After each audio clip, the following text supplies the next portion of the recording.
Yeah, the Chinese defense industry is completely state controlled. There are no private players, but they have large industrial complexes. Their quantities being manufactured are very large. Their quality of technology may not be so high. Everything is based on Soviet era equipment, that kind of technology.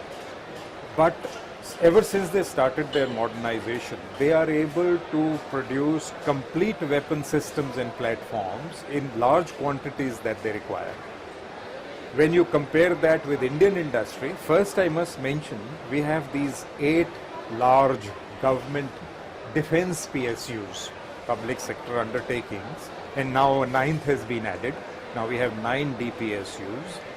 Amongst them, the largest is HAL, in the first 50 companies of the world, defense companies by turnover. But if you look at it closely, these defense PSUs, they are producing major items based on transfer of technology.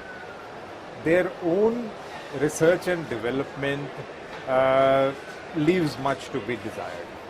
Whereas in the private sector, what you find is they are now going into joint ventures, but on their own they have so far not been encouraged to develop whole systems. They will do so if there is sufficient support from the government, if they are allowed to do so. They are doing certain portions of each major platform. What holds them back is that they must be funded in defense research and certain incentives must be given. They are ready to do it, but a lot of support is required. That is the first part of the comparison.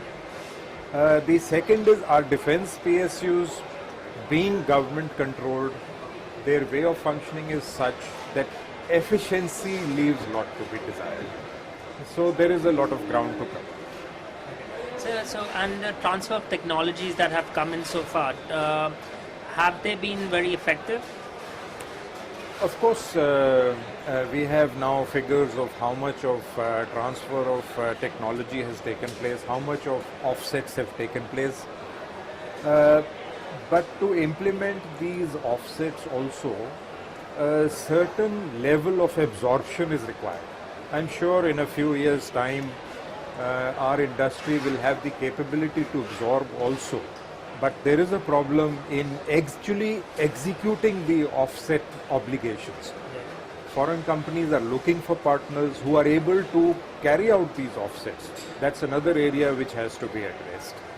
So how can defense manufacturing in India be developed in your opinion? I am very happy to learn recently during DEF Expo, the defense minister announced that they will even fund private industry for defense research. That's a very good step. I think the path ahead is well known.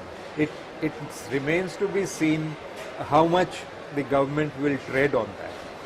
And given the history of the government to speak, and maybe do you think what they say will be implemented in the near future? They have no choice. If we have to catch up, and there is a feeling that not enough is being done for modernization.